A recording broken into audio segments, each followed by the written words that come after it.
Page 151 question number 10। 8 तक complete कर लिया था हमने, 9 से पहले मैं 10 स्टार्ट करा रहा। इसमें कुछ अच्छा सीखेंगे फर्नीचर अकाउंट के बारे में। पढ़ते हैं जी question. Following are the details furnished by the advocate club. You are required to prepare balance sheet as on 31st March 18 and 19। तो 2 ईयर्स की बैलेंस शीट मांगी है क्वेश्चन के अंदर। इनकम एक्सपेंडिचर नहीं बनाना, सिर्फ 2 बैलेंस शीट बनानी। कमेंट बना के रेडी रखते हैं।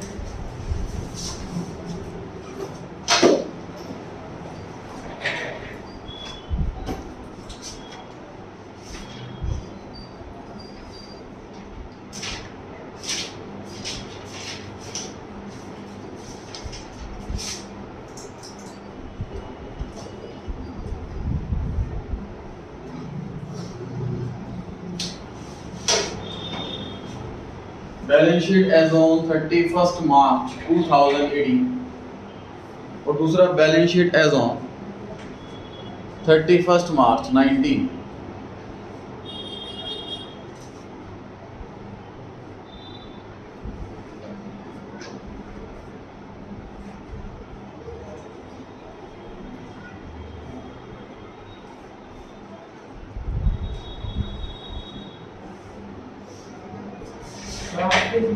हाँ जी, हाफ पेज में। हाँ 18 की थोड़ी छोटी, 19 की थोड़ी बड़ी। एक पेज में तो आ जाएंगी, दोनों एक पेज में आ जाएंगी। 18 की थोड़ी छोटी बनाना एज कम्पेयर टू 19, क्योंकि 19 करंट ईयर की बैलेंस शीट है, उसमें एडजस्टमेंट्स वगैरह हो सकती होंगी।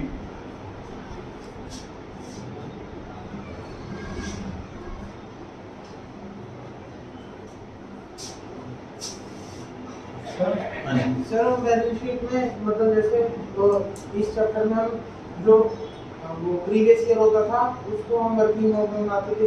इसमें आगे पीछे कोई भी अंतर ईयर था। और इस क्वेश्चन में ना इससे मांगा है, जो चीज क्वेश्चन के अंदर स्पेशली मांगी हो वो वर्किंग नोट कैसे हो सकता। मान लीजिए इस क्वेश्चन में 2019 की बैलेंस शीट मांगी होती, 18 की नहीं मांगी, लेकिन कैपिटल फंड नहीं दे रखा, 18 की बनानी पड़ेगी हम, तो उस केस में 18 की वर्किंग नोट में बनाते और 19 के बाद बनाते। नहीं मैं पूछ रहा हूं ऑर्डर। अभी क्या आपको समझाना चाह रहा हूं मैं कि अगर कोई चीज वर्किंग नोट के कोई क्वेश्चन के अंदर मांगी नहीं है और हम उसको वर्किंग नोट में कर रहे हैं, सैनिटाइज कोई चीज क्वेश्चन के अंदर मांगी नहीं है तो उसको वर्किंग नोट में करेंगे, तो उसको बाद में करेंगे, पक्की बात है। तो उस केस में 18 वाली बैलेंस शीट बाद में बनती है। इस क्वेश्चन में दोनों ही मांगी, इस क्वेश्चन में दोनों ही मांगी, तो दोनों ही मेन आंसर का पार्ट है।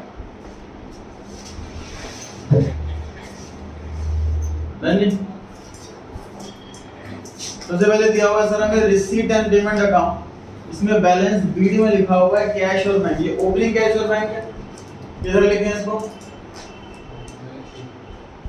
एसेट साइड की liability side. Asset side cash. Asset side कौन सी बैलेंस शीट में? 18 की बैलेंस शीट। ये ओपनिंग कैश और बैंक है।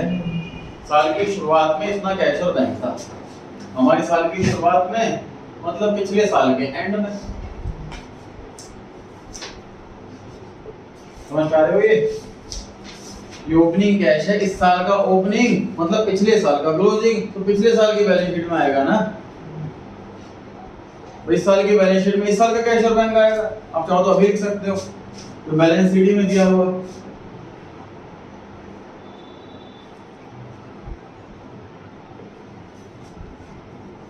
तो बैलेंस सीडी में कैश और बैंक दिया हुआ है, क्रेडिट साइड में सबसे लास्ट में वो इस साल का क्लोजिंग कैश और बैंक है, तो इस साल की क्लोजिंग बैलेंस शीट में आएगा।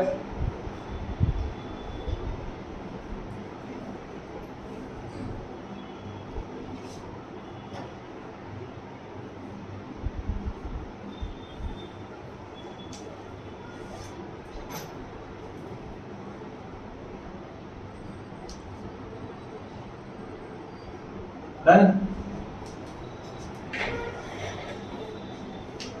उसके बाद पढ़ते हैं next item entrance fees. Entrance fees लिखा हुआ है जी रिसीट साइड में 18125। इसका मतलब इस साल कितना एंट्रेंस फीस मिली।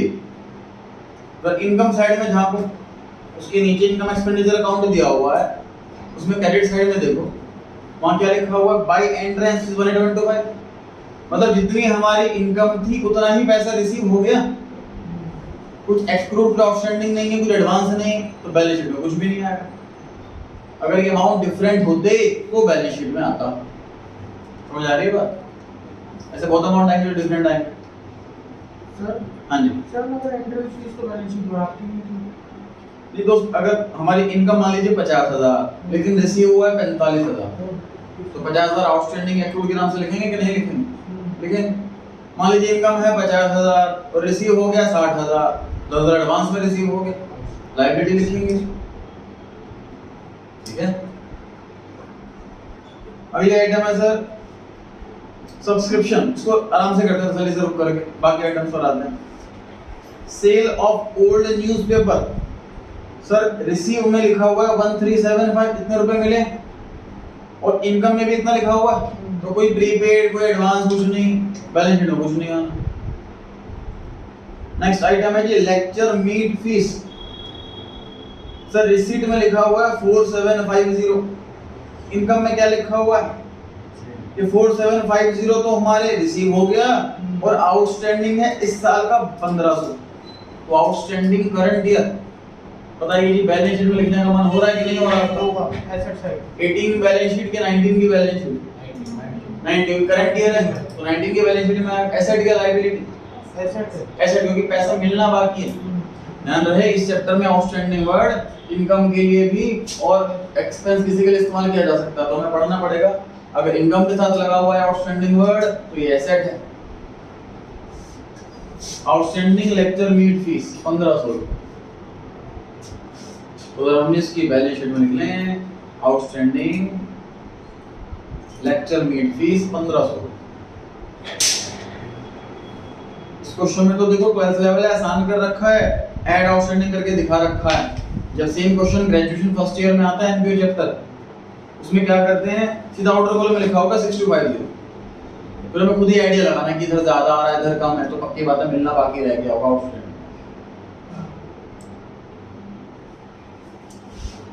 उसके बाद है जी फर्नीचर, फर्नीचर वाला पॉइंट को अलग से करेंगे तसल्ली से, फर्नीचर और सब्सक्रिप्शन दो पॉइंट को आराम से करेंगे।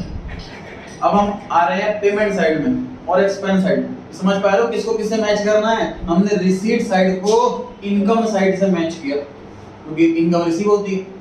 अब पेमेंट साइड को एक्सपेंस साइड से मैच करेंगे क्योंकि एक्सपेंस की पेमेंट होती है। सबसे पहली item sir salaries. Sir salary जितना हमारा एक्सपेंस है 15,125 उतने की ही पेमेंट है, तो ना कोई आउटस्टैंडिंग है ना कोई प्रीपेड है, बैलेंस शीट में कुछ नहीं आना। ठीक है, इंश्योरेंस सेम है, पोस्टेज सेम है, फर्नीचर वाला पॉइंट स्किप कर दिया मैंने अभी, है ना। प्रिंटिंग एंड स्टेशनरी सेम है, sundry expenses same, lecture meet fees same, depreciation दिया हुआ है सर। उसके बाद डेप्रिसिएशन दिया हुआ है सर 3 आइटम्स पर, फर्नीचर पे, मशीनरी पे और बिल्डिंग पे, 3 आइटम पे दे रखा है। ऐसा ही है, ये पेमेंट में क्यों नहीं लिखा हुआ? सर ये तो नॉन कैश हो गया ना, ये नॉन कैश एक्सपेंस होता है सर, इसकी पेमेंट होती ही नहीं है। बिल्कुल सही बात। उसके नीचे लिखा हुआ है excess of income over expenditure, ये क्या चीज? एक वर्ड में बोलता है सरप्लस। सरप्लस इस साल का है, तो सर यहाँ बैलेंस शीट में कैपिटल फंड आएगा और उसमें सरप्लस ऐड होगा। सरप्लस पता लग गया हमें 6175।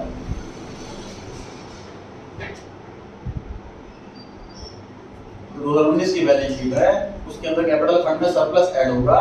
सरप्लस का अमाउंट हमें पता लग गया इनकम एक्सपेंडिचर से 6175। ठीक है, एडिशनल इंफॉर्मेशन में लिखा हुआ है सर सब्सक्रिप्शन डिसक्रिप्शन वाला आराम से करेंगे हम। उसके बाद लिखा हुआ है sir club building. Club building का ना एंड वाला बैलेंस दे रखा है, 2019 का बैलेंस दे रखा है 1,12,500 और स्टार्टिंग वाला मिसिंग कर रखा। क्लोजिंग वाला पता है वो तो लिख ले। बिल्डिंग सर हमारी एसेट होती है और 2019 के नीचे लिखा हुआ है क्वेश्चन के अंदर, तो 2019 की बैलेंस शीट में आएगी 1,12,500।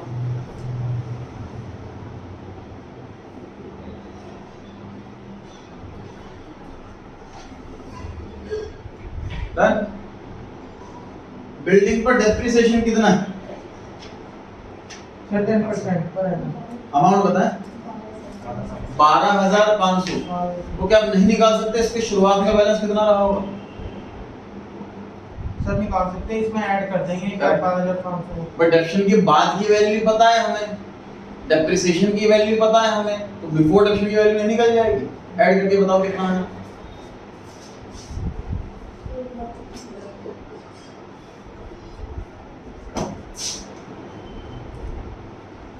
नहीं समझ में आया तो एक छोटा सा बिल्डिंग अकाउंट देखें, बनाने की आवश्यकता नहीं है, इसको समझने के लिए बनाया जा रहा है बस। टू बैलेंस बीडी, ये ओपनिंग बैलेंस आता है, बाई डेप्रिसिएशन और by balance CD.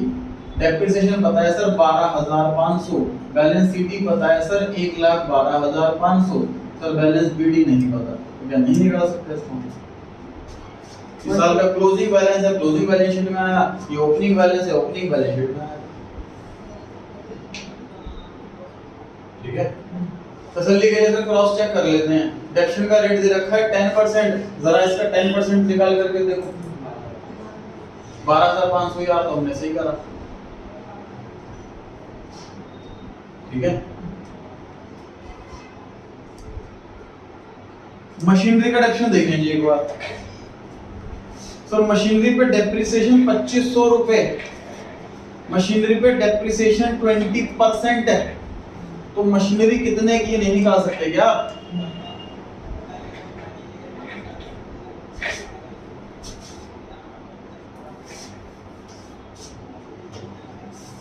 Sir machinery मान लेते हैं x रुपए की, x रुपए का 20% 2,500, क्योंकि 20% डेप्रिसिएशन का रेट है और 2500 रुपए डेप्रिसिएशन का अमाउंट है। मान लीजिए बिल्डिंग x रुपए की है, तो x का 20% करने का 2500 ही तो आना चाहिए। 12,500।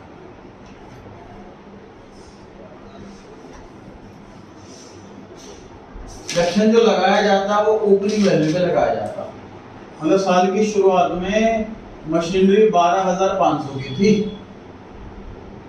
डेप्रिसिएशन कितना लग गया 2,500, तो साल के एंड में मशीनरी कितने की बची?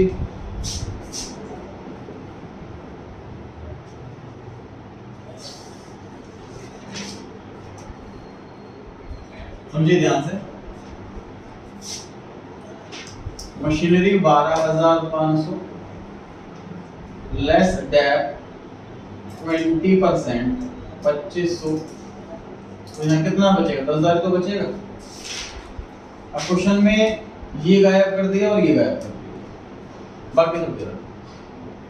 तो हमने 2500 डिवाइड करके ये निकाल लिया, उसमें से ये माइनस करके ये निकाल लिया। ठीक है जी, opening value 12,500, closing value 10,000। Sir ये हिडन एडजस्टमेंट थी। हाँ जी,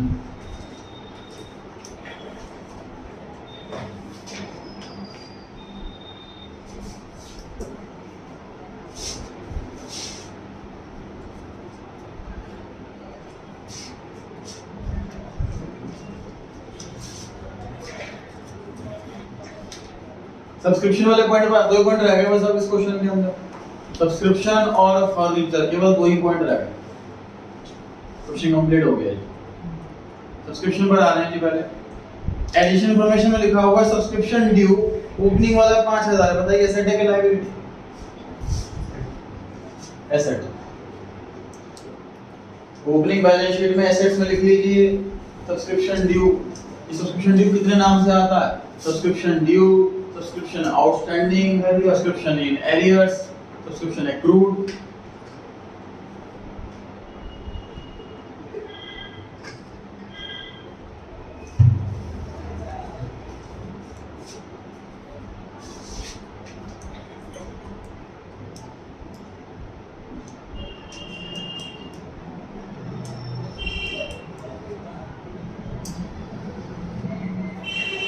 अच्छा जी, सर इनकम में लिखा हुआ, इनकम साइड में ध्यान से देखें, सब्सक्रिप्शन रिसीव हुआ है 55,625, एड आउटस्टैंडिंग करंट ईयर 6875 ऐसा लिखा हुआ है।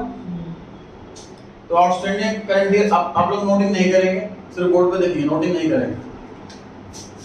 आउटस्टैंडिंग सब्सक्रिप्शन यही आना चाहिए। आउटस्टैंडिंग सब्सक्रिप्शन सेट होता है ना, तो सेट्स में आना चाहिए। अच्छा, ओपनिंग आउटस्टैंडिंग कितना था? 5000। रिसीव कितना हुआ है जरा चेक करो इनकम साइड में। Income side sorry receipt side, receipt side में देखिए क्या लिखा हुआ है, टू सब्सक्रिप्शन रिसीव्ड।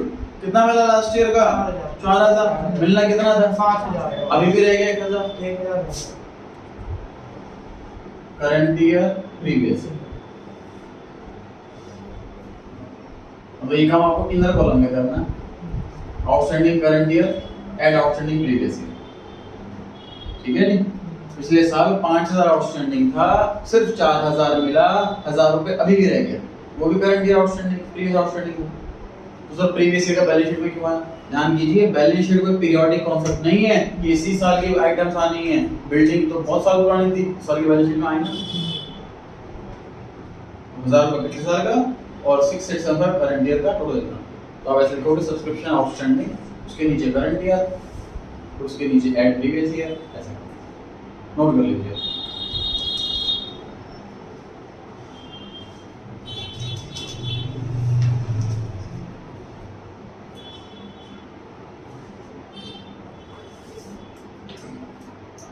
अब फर्नीचर वाला पॉइंट चैलेंज है जी, 2 मिनट का समय दिया जा रहा है आप लोगों को, कौन इस चैलेंज पे खरा उतर पाएगा देखते हैं।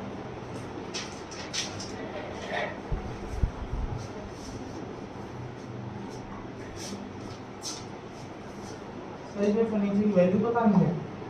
हाँ जी, दोनों बैलेंस शीट में कितना कितना फर्नीचर आएगा ये बताना।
चलिए समझते हैं बोर्ड को। सर 6 ना 6000 में तो सर 6000 आएगा और 6974 आएगा इस मतलब बोलिंग वाला अलग आता है। चलिए समझते हैं जी। फर्नीचर अगर आप नोटिस करोगे तो चारों जगह है, रिसीट एंड पेमेंट साइड में भी, दोनों साइड में, रिसीट में भी पेमेंट में भी, इनकम एक्सपेंडिचर अकाउंट में भी, दोनों साइड है, इनकम में भी और एक्सपेंस में, चारों जगह है फर्नीचर फैला हुआ।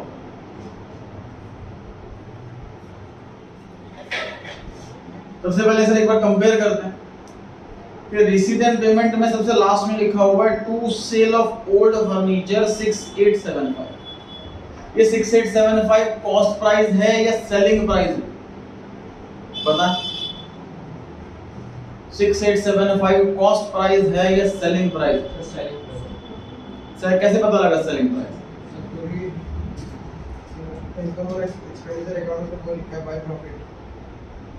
अच्छा सर उसमें लेस करके जो आ जाएगा सर 639 से कॉस्ट प्राइस वाला करो जो लिखा हुआ है रिसीट साइड में सबसे लास्ट में 6825, ये सेलिंग प्राइस है या कॉस्ट प्राइस रीजन के साथ? आपका रीजन समझ में नहीं आ रहा। सर प्राइस जी जो मैं सर सेल करा है 6825 पे करा है वो। हाँ देखो, रिसीट साइड में वो अमाउंट लिखा होता है जितना हमें पैसा मिला, और हमें सेलिंग प्राइस मिलता है, कॉस्ट थोड़ी ना मिलती है हमें। इससे पता लगा कि सेलिंग प्राइस। इनकम साइड में सबसे लास्ट में लिखा हुआ है profit on cell of furniture, ये प्रॉफिट दिया हुआ है, तो सेलिंग प्राइस में से हम प्रॉफिट माइनस करेंगे तो कॉस्ट आएगी। रूटीन कुछ भी नहीं करनी है आपको, सिर्फ बोर्ड पर देख करके समझना है। डिफरेंट है ये पॉइंट, इसलिए टाइम लगाना है तसल्ली से। ये पूरा क्वेश्चन करवाया जा रहा है स्पेशली फर्नीचर अकाउंट के लिए। क्वेश्चन में पता है सिर्फ बैलेंस बीडी और बैलेंस सीडी, दो आइटम छोड़ के सब कुछ दे रखा है, वही चाहिए हमें। बैलेंस बीडी इस वाली बैलेंस शीट में आना ओपनिंग वाला, बैलेंस शीट इस वाली बैलेंस शीट में आना क्लोजिंग वाला, सिर्फ यही दो मिसिंग कर रखा है, बाकी सब कुछ दे रखा है। क्या क्या दे रखा है सर? परचेज करा है, पेमेंट साइड में लिखा हुआ है तीसरे नंबर पर 639 खरीदा है, फर्नीचर बढ़ेगा।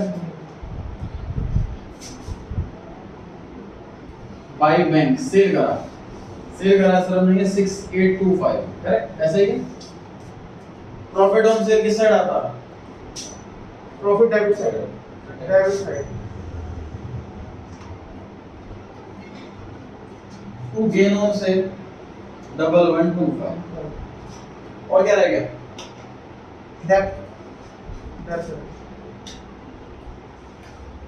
डेप्शन का अमाउंट दे रखा है सर 515। और ध्यान से देखिए सर, इस अकाउंट के अंदर बैलेंसिंग फिगर में दो चीजें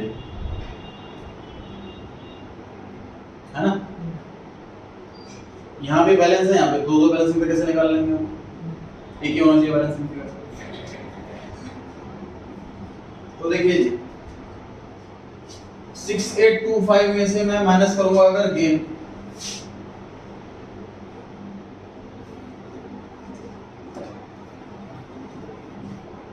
तो ये कॉस्ट प्राइस आ गई, सेलिंग प्राइस माइनस प्रॉफिट। ठीक, ये हमने बेचा है 1 अक्टूबर, कुछ में लिखा हुआ है डेट 1 अक्टूबर 18।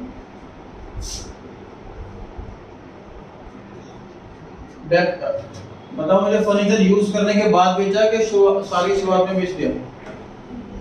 यूज करने के बाद बेचा। कितने महीने यूज करा?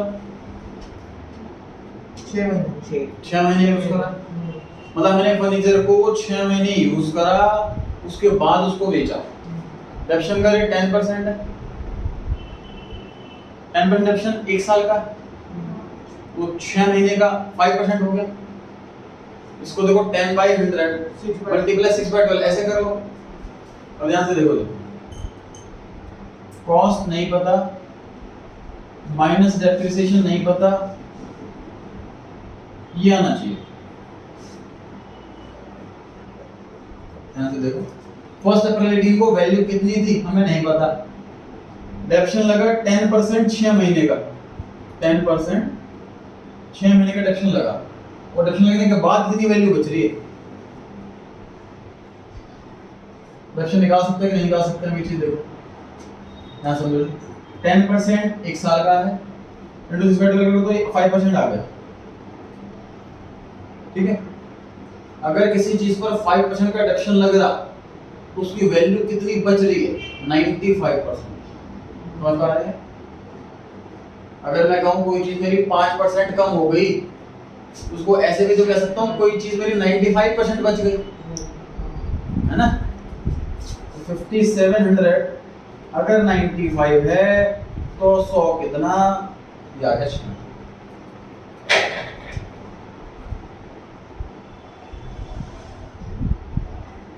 ठीक है, ओपनिंग वैल्यू 6000, डेप्शन कितना होगा बताना था? 300 रुपए, 300 रुपए डेप्शन होगा। और डेप्शन जो 515 रुपए है, इसमें 300 रुपए डेप्शन तो पुराने वाले फर्नीचर का, तो नए वाले का कितना हुआ? 215 रुपए। नया फर्नीचर सर हमने खरीदा है 6390 में, उस पे डेप्शन लग गया 215 रुपए का, तो इसकी वैल्यू कितनी बची?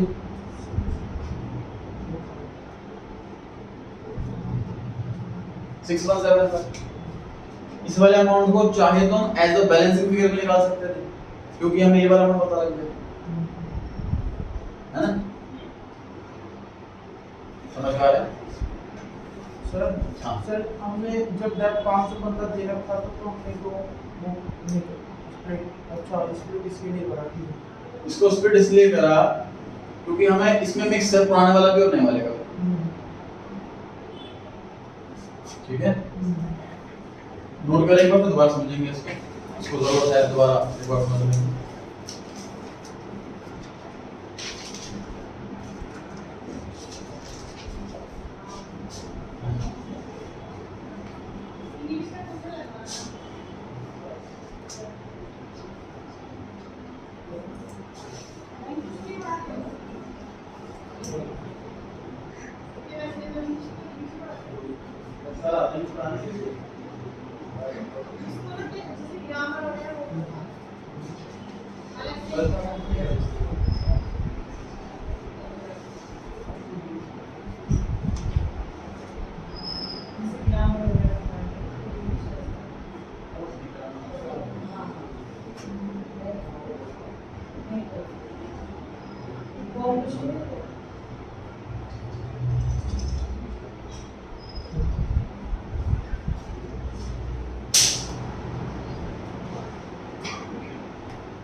आपने शेयर कैसे निकाला था?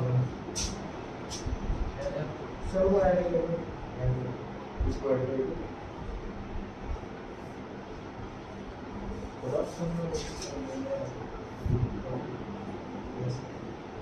कुछ नहीं रखना है इसको इसको।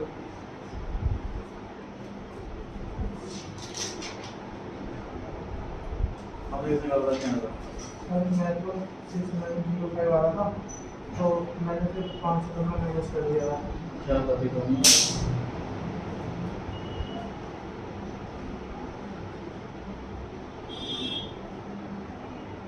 मैंने इस वैल्यू को 515 से वो कर दिया था ऐड 6390 को। बीच में डाल दिया। हाँ और कैसे आता है? मेरा 5 इसमें बहुत अच्छा है।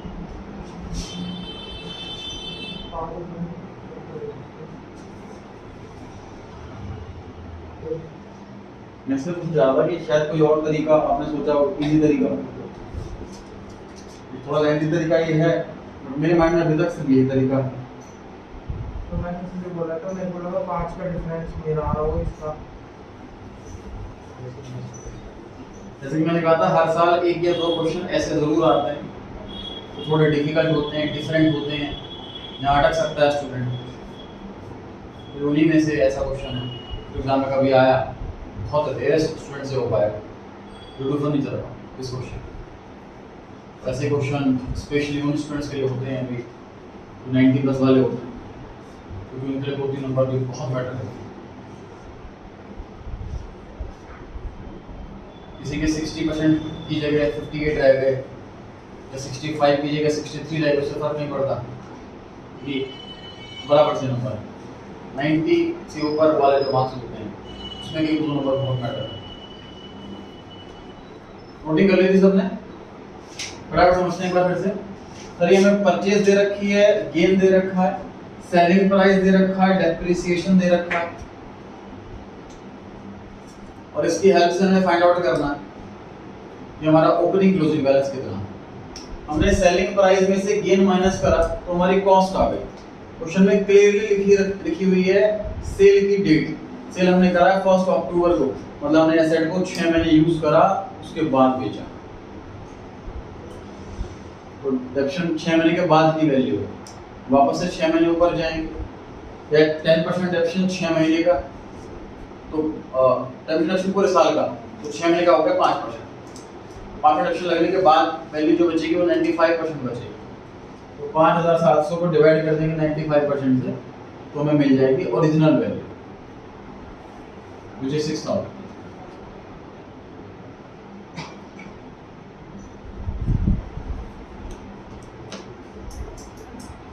तो 6000 और 5700 का जो डिफरेंस है 300 रुपए, ये हमारा करंट ईयर का डिडक्शन और असेट सोल्ड वाला।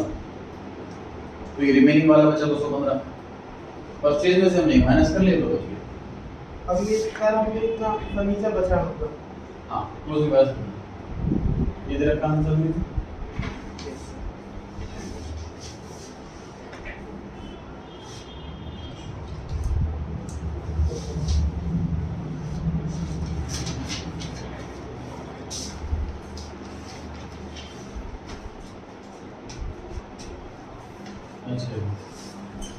तो फर्नीचर यहाँ लिख लीजिए 6000 और इधर लिख लीजिए 6175।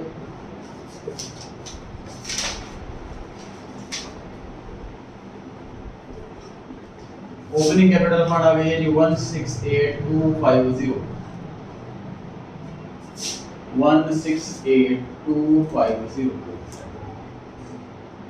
कैपिटल फंड जो ओपनिंग वाली है हमने क्लोजिंग बैलेंस शीट में लिखा, इसमें सरप्लस ऐड करेंगे तो हमारी क्लोजिंग कैपिटल फंड है।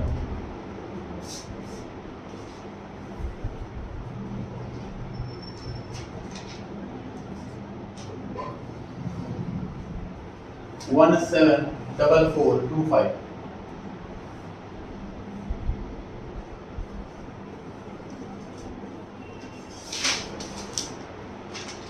Total capital total balance sheet का टैली होना चाहिए।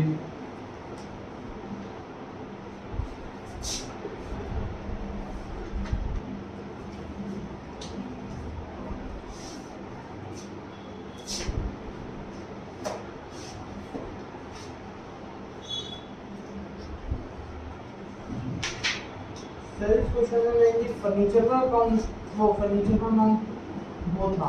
चलिए नाम मैं लिखा हुआ है कुछ ना ब्रैकेट में लिखा हुआ फर्नीचर अकाउंट ताकि रीजन में ध्यान रहे।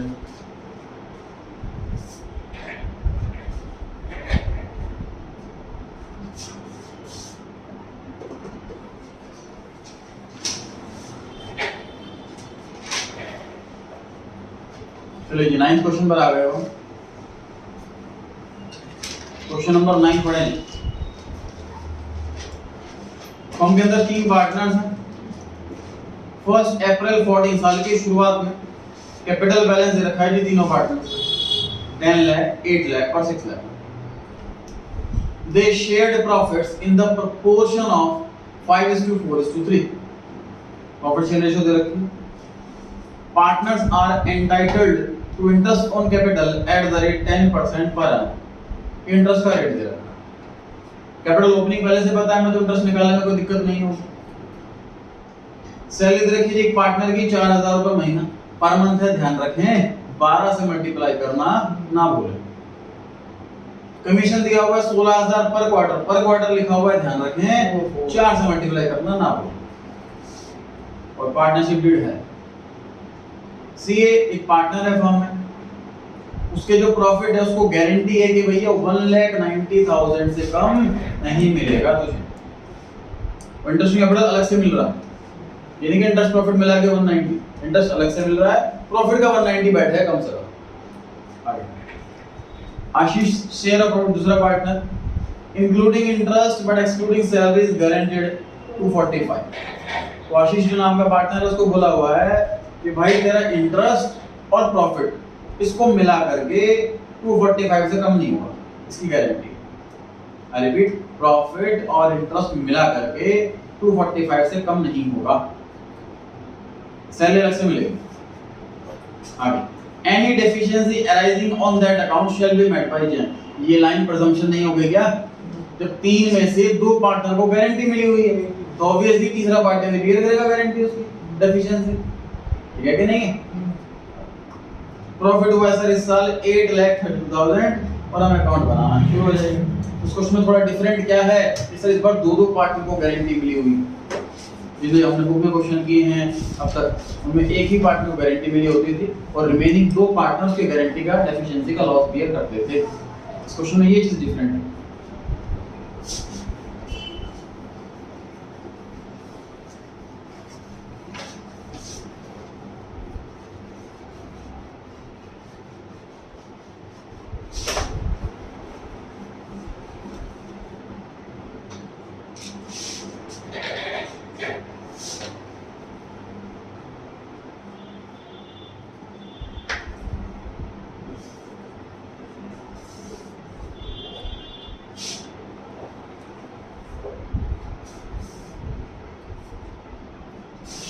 डेबिट साइड बड़ी बनाए, क्रेडिट साइड छोटी बनाए।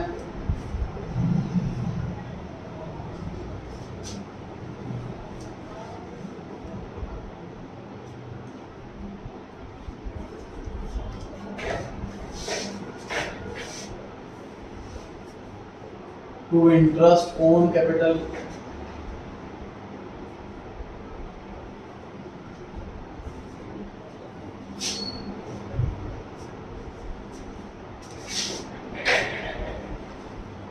उससे कैलकुलेट करने की कोशिश करें। नोटिंग लीस्ट रखनी है आपको, लीस्ट। जब कोई नया पॉइंट आएगा मैं खुद ही बोल दूंगा कि नोटिंग आपको बोर्ड पे से करनी है या मेरे लिखने के बाद करें।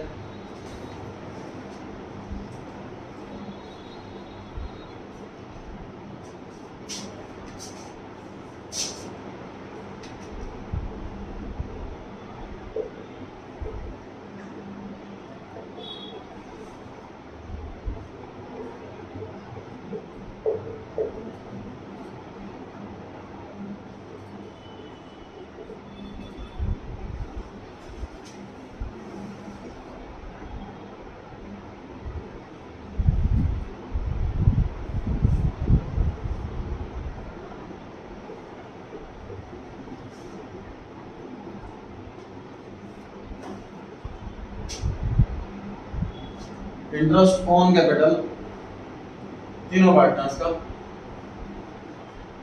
पहले पार्टनर का आया सर 10 लाख का 10% 1 लाख, सही है सबका। नेक्स्ट 8 लाख का 10% 80,000, और तीसरे वाले का 6 लाख का 10% 60,000, टोटल 2,40,000।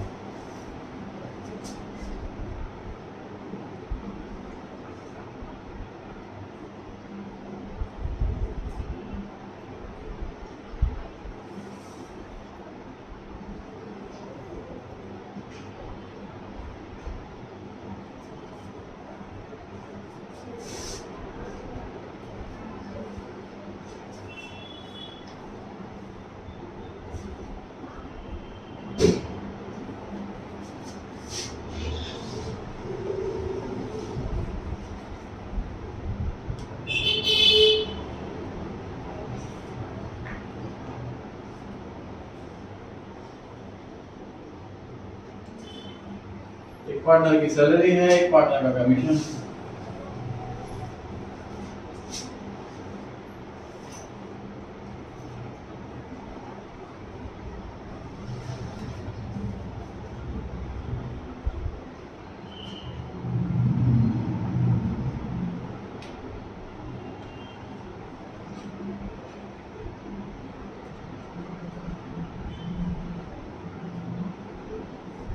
टू प्रॉफिट ट्रांसफर,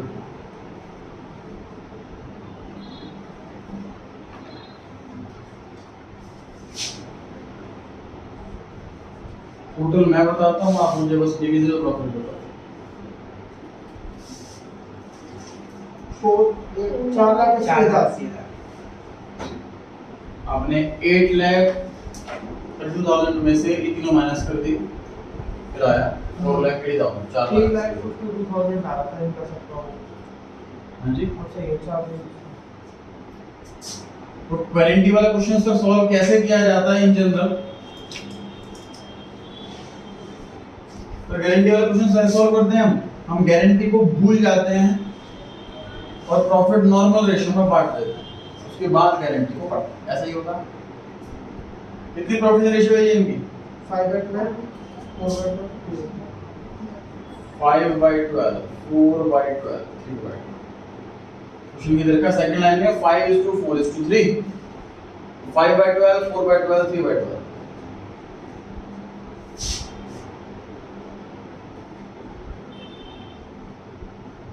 बोला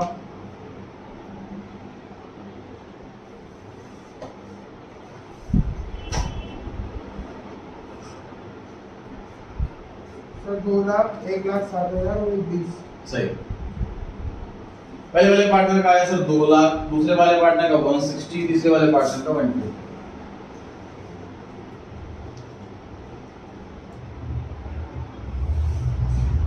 अब आते हैं जी डेफिशिएंसी वाले पॉइंट पर। पहले बात करते हैं जी सीए की। सी को बोला हुआ था जी गारंटी है 190 से 1 रुपया कम लेकर नहीं जाओगे आप। फिलहाल कितने रुपए मिल रहे हैं इसको 2 लाख, तो 10,000 माइनस कर दें, 9 लाख। नहीं गारंटी अमाउंट और profit amount whichever is higher, वही तो मिलता है उसको।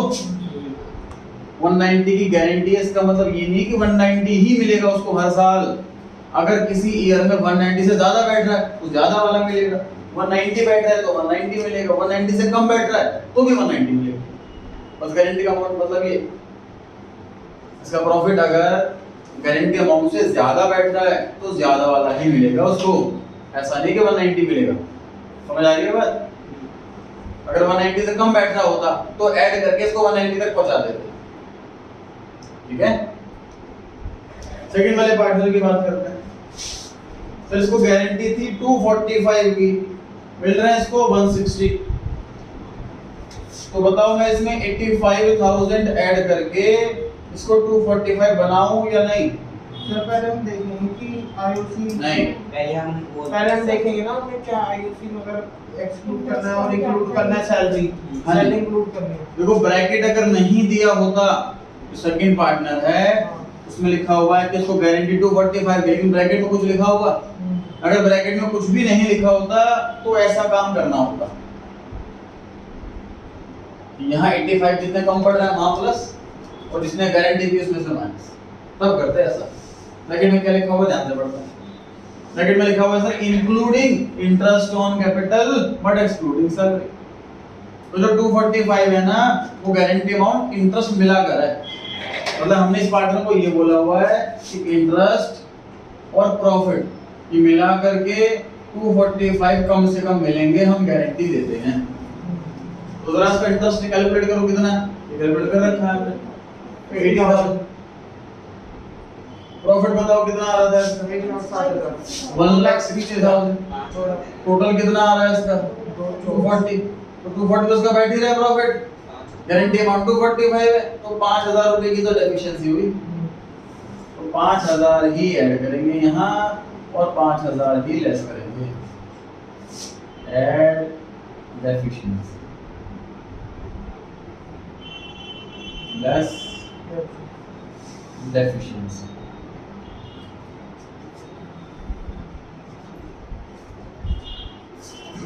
क्वेश्चन यही एक नया पॉइंट था कि दो पार्टनर्स को गारंटी मिली हुई है तीसरे पार्टनर से। नॉर्मली दो पार्टनर एक को गारंटी देते हैं, इस क्वेश्चन में एक पार्टनर ने दो को गारंटी दे रखी है। इसका तो गारंटी अमाउंट से ज्यादा ही प्रॉफिट बैठ रहा है तो हमें गारंटी को यूज करना ही नहीं पड़ा, आसान हो गया। दूसरे वाले पार्टनर में हमें क्या करना था, इंटरेस्ट और प्रॉफिट ऐड ऑन करके फिर हमें इसको कंपेयर करना था गारंटी अमाउंट से। तो इंटरेस्ट और प्रॉफिट हमने ऐड करके 240 कैलकुलेट हुआ, गारंटी अमाउंट 245 था, 5,000 रुपए का डेफिशिएंसी थी तो 5,000 ही हमने ऐड करा और जिसने गारंटी दी उसमें माइनस करा। तो फाइनली सर प्रॉफिट इसका कितना हुआ 2 लाख, इसका प्रॉफिट कितना हुआ 160, इसका प्रॉफिट कितना हुआ 150। टोटल अब भी इन तीनों का 480 आना चाहिए।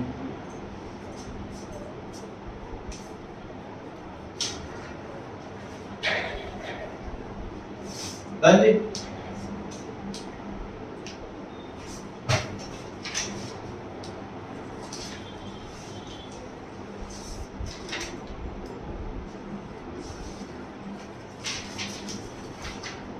इलेवेंथ क्वेश्चन,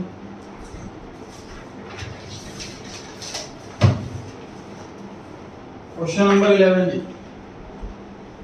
अब मुक्का क्वेश्चन नहीं है, ये मेरा क्वेश्चन है, इसलिए आपको प्रॉपर लैंग्वेज नहीं मिलेगी, शॉर्ट में बनाया हुआ है। जैसे मैं बोर्ड पर लिखवाता हूँ क्वेश्चन, वैसे मैंने क्वेश्चन लिखा हुआ है इसके अंदर। हाँ जी सर एक चीज पूछनी है सर, जैसे वो एसपीआर होता है ना, अगर 5 रुपए एसपीआर दे रखा है और हमने एप्लीकेशन और अलॉटमेंट पे 2-2 रुपए एडजस्ट कर लिया है और आगे इन्फॉर्मेशन नहीं दे रखी, तो हम पे जो एक बचा उसको हम क्या करेंगे, आप बिना इन्फॉर्मेशन के फर्स्ट पे ही ले जाएंगे ना।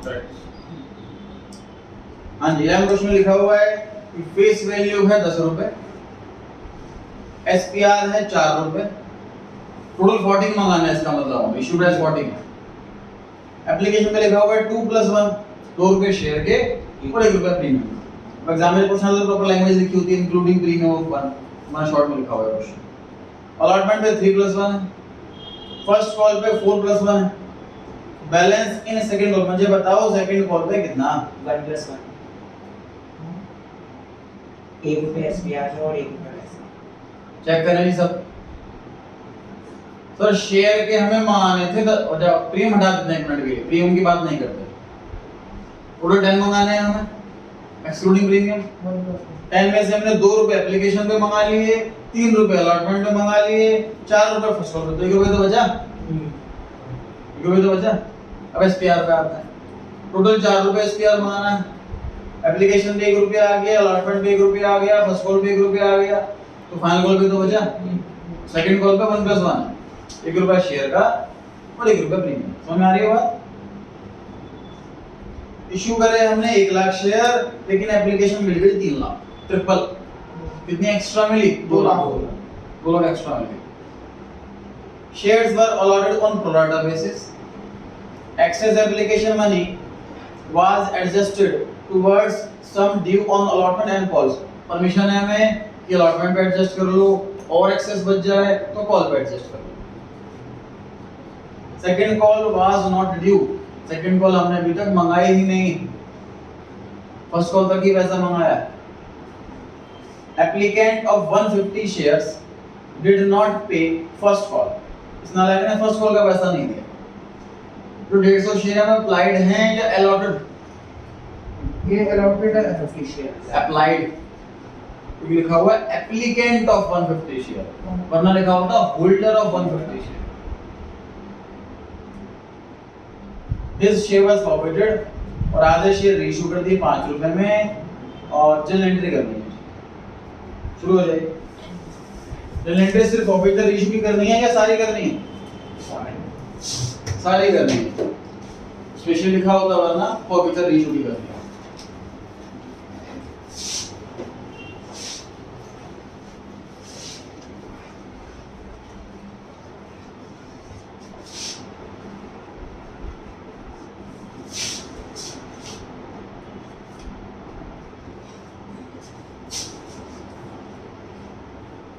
First entry sir, bank account debit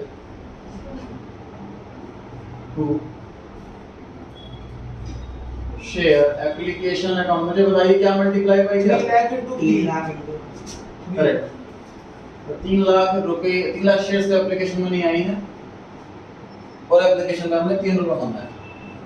इस क्वेश्चन का जो चैलेंजिंग पॉइंट है, जो डिफिकल्ट पॉइंट है थोड़ा सा, वो सिर्फ यही है कि एप्लीकेशन में एक्सेस मनी कितनी आ जाएगी कि अलॉटमेंट के बाद फर्स्ट कॉल पे भी एडजस्ट होगी। और इस क्वेश्चन में चैलेंजिंग पॉइंट क्या है कि हर एक इंस्टॉलमेंट पे एसपीआर है, तो कुछ एसपीआर पेड होगा, कुछ एसपीआर अनपेड होगा, और कुछ एसपीआर अनकॉल्ड भी है, सेकंड कॉल मंगाई नहीं है। तो फॉरफीचर के टाइम वो थोड़ा चैलेंज होगा कि एसपीआर कितने से डेबिट करना।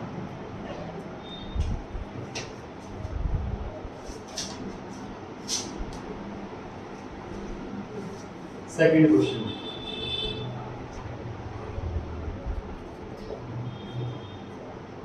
Share application account debit to share capital account to SPR to share allotment account to calls in advance account. Share first call account open नहीं करेंगे क्योंकि अलॉटमेंट के काफी मंथ्स के बाद फर्स्ट कॉल मनी ड्यू की जाती है, इसलिए हम first call money account open नहीं करेंगे। एक्स्ट्रा पैसा है तो कॉल्स इन एडवांस के नाम से एडजस्ट होगी हमारी लायबिलिटी।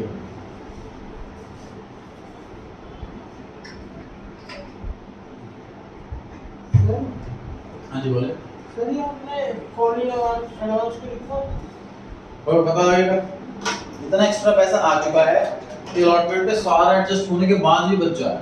हाँ। ये चीज देखेंगे इस क्वेश्चन में, सिर्फ आप अगर हम अलॉटमेंट में एक साल लिखते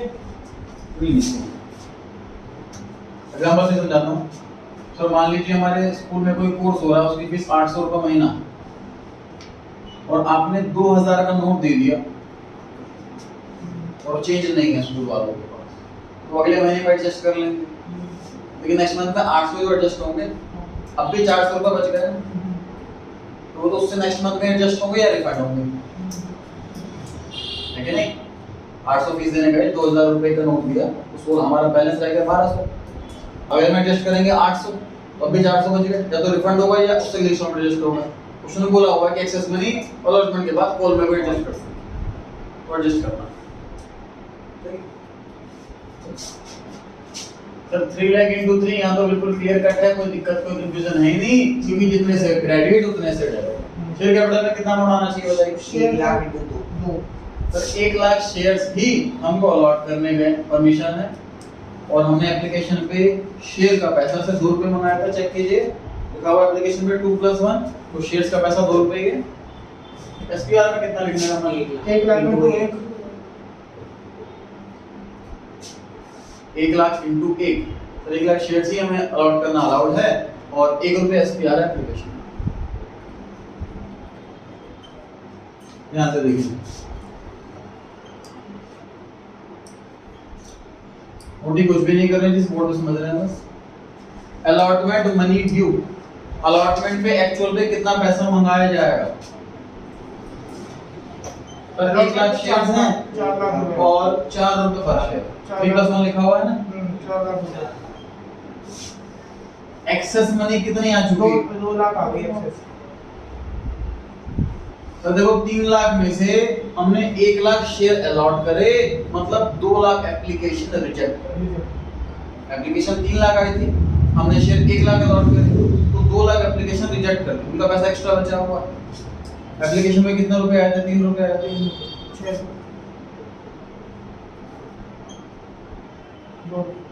ये हो गया जी calls in advance.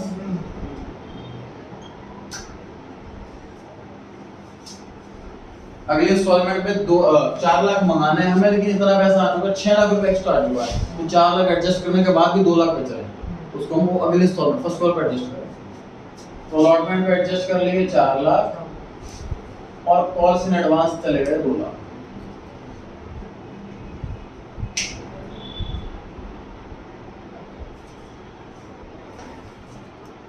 Debit card check कर लें जी, आ रहा है यस। सर चलो तो बैलेंसिंग फिगर से भी निकाल सकते थे ना। कॉल्स इन एडवांस हाँ देखो, मैंने तो क्वेश्चन में तो खैर बहुत बड़ा अमाउंट है इसलिए क्लियर कट दिख रहा है, प्रैक्टिकली तो उसका मार्जिन का अमाउंट हो, ये मैं चेक तो करना पड़ेगा ही ना। तो मान लीजिए ये वाला अमाउंट 3,80,000 रुपये आता, 3,80,000, छोटे छोटे नहीं क्वेश्चन आता है, मतलब सर क्या होगा? मतलब ये अमाउंट जरूरी नहीं कि इससे ज्यादा ही आए, इससे कम भी तो आ सकता है ना, हाँ तो चेक करना पड़ेगा ना कॉस्ट एडवांस है भी कि नहीं।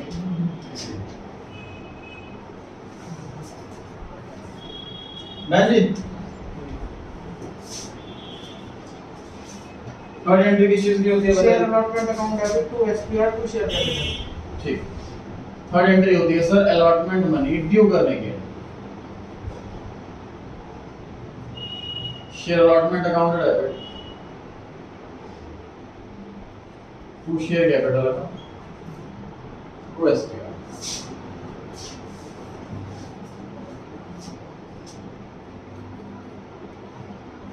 और 1 लाख शेयर्स हैं, तो सभी को 1 लाख से मल्टीप्लाई कर दिया जाए।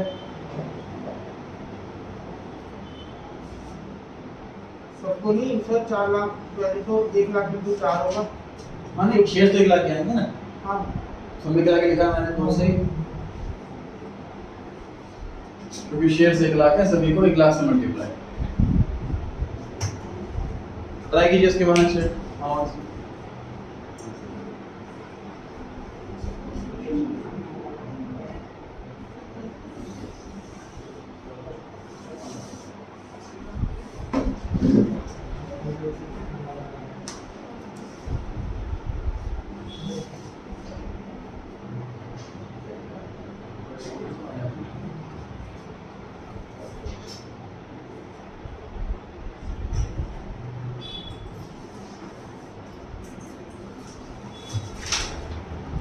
बताइए डेबिट में कितना?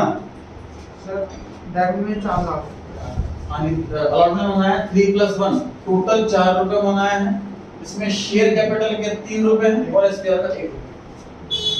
फोर्थ एंट्री किस चीज की होती है? Money Allotment। फोर्थ एंट्री होती है सर अलॉटमेंट मनी रिसीव होने की, और ये पहला क्वेश्चन है जिसमें फोर्थ एंट्री होगी। Bank account debit to share allotment, ये वाली एंट्री होगी ही नहीं। रीजन पैसा आ चुका, सारा ही पैसा आ गया। और चेक कर लो शेयर अलॉटमेंट अकाउंट में बैलेंस जीरो ऑलरेडी हो चुका। 4 लाख से ही क्रेडिट हुआ और 4 लाख से डेबिट हो गया, अकाउंट जीरो हो गया। फोर्थ एंट्री अब सीधा होगी फर्स्ट कॉल मनी ड्यू करने।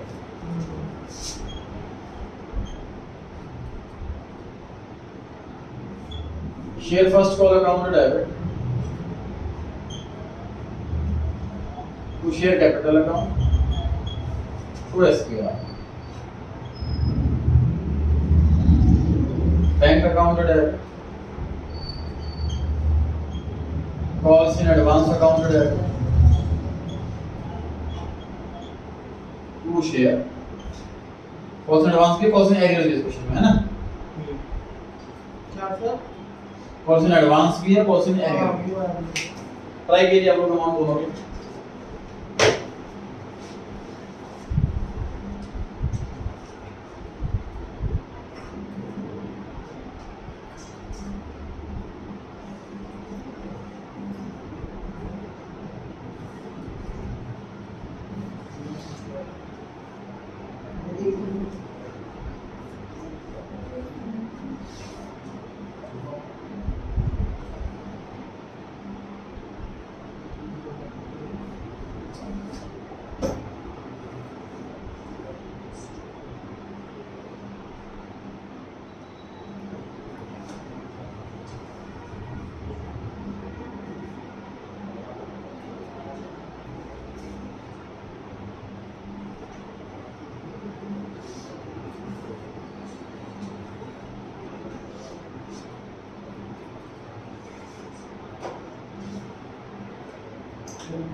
निकालिए कौन से आइडिया से 25 भाई एडवांस का चल रहा एडवांस 2 लाख का है। हाँ एडवांस तो 2 लाख।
ऐसे नोट्स नोट्स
मान लिया अमाउंट किया होगा तुमने सर ये 2 लाख रुपए तो को ले रहा है ये मैं पहले वाला तो क्या कितना है सर 1.5 लाख फर्स्ट कॉल पे 5 लोग हैं टोटल 4 रुपए शेयर के एक रुपए एक रुपए जितने से डेबिट उतने से क्रेडिट कोऑर्डिनेट 2500 वाला इनटू 5 2500 आ रहा है कौन से कॉस्ट एडवांस को रिपीट करना है क्या 2500 ये वाला चैलेंज है निकालना है इसको निकालते हैं सर 2500 आ रहा है अच्छा यस सर इस एप्लीकेंट ने 150 शेयर के लिए अप्लाई किया था, तो अलॉट कितने शेयर किए थे?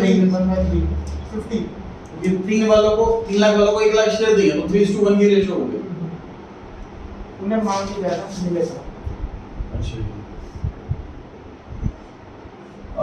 तो अब क्या करेंगे हम? 50 into allotment money. Excess money कितना आया होगा इसका? पहले 50 तो अलॉटमेंट मनी कर लेते हैं पहले। 50 इनटू 5 अलॉटमेंट मनी फोर। पहले एक्सेस मनी निकलेगी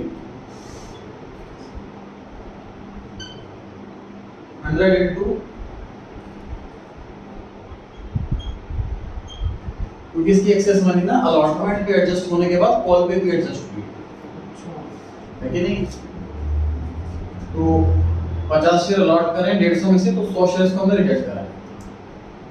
एक्सेस मनी इसकी 100 शेयर से बचेगी, पर 150 इसने मांगे थे, हमने इसको 50 शेयर दी, तो 150 मना करें, 300 रुपए इसकी फालतू आएंगे हमारे पास। अलॉटमेंट मनी कितने शिफ्ट कर दिए हमने अलॉटमेंट पे? तो 50 शेयर हैं, अलॉटमेंट के 4 रुपए, 200 रुपए। तो 100 रुपए एडजस्ट हुए होंगे इसके फर्स्ट कॉल पे, एडजस्टेड इन फर्स्ट। समझ पा रहे हैं जी? 300 रुपए एक्स्ट्रा थे, इसमें से 200 रुपए एडजस्ट कर लिए हमने अलॉटमेंट पे, 100 रुपए बच गए। आगे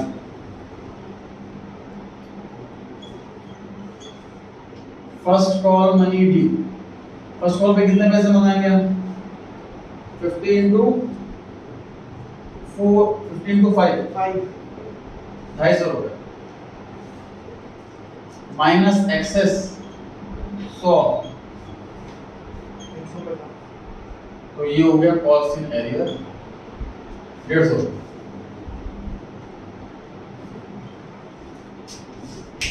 समझ पा रहे हैं? जो कि कॉल्स इन एरियर्स 150 रुपए। सही में आप खाना थोड़ा। हाँ, तभी तो रीजन 3 में सारे क्वेश्चन नहीं मिलेंगे।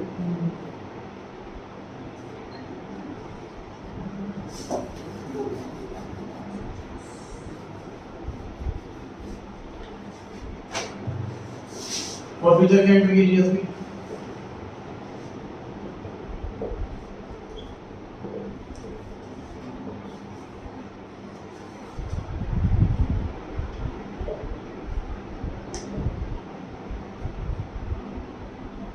पचास शेयर प्रॉफिट कर रहे हैं, सिर्फ सेकंड कॉल का 1 रुपया नहीं मंगाया, बाकी 9 रुपए सारे मंगाए।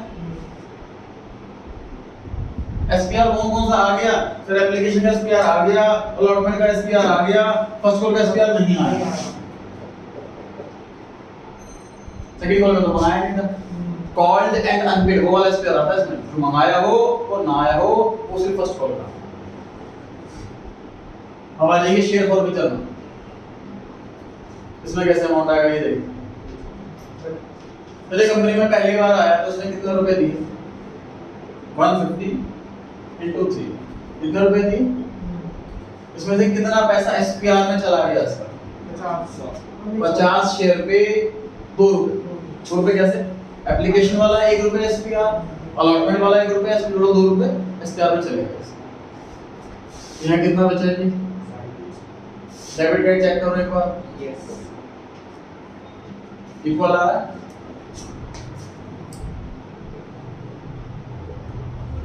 Bank account debit, share forfeiture debit to share debit. आधे शेयर इशू करें, मतलब 25 शेयर इशू करें 5 रुपए में, 10 का शेयर 5 में इशू करा है, मतलब 5 रुपए डिस्काउंट।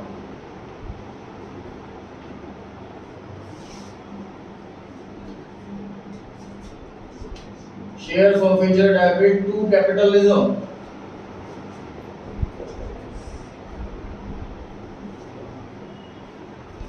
अमाउंट फॉरफिटेड पर शेयर। सर हमने 350 रुपए फॉरफिट करे हैं 50 शेयर्स पर, इसका मतलब पर शेयर कितना रुपया फॉरफिट करा? 7 रुपए। 350 रुपए फॉरफिट करे हमने 50 शेयर पे, मतलब पर शेयर कितना फॉरफिट करा? 7 रुपए। तो 7 रुपए में से 5 रुपए डिस्काउंट, तो 2 रुपए बचा। 2 इंटू 25। जो क्वेश्चन कराए हैं घर पे जाके रिवाइज जरूर करें।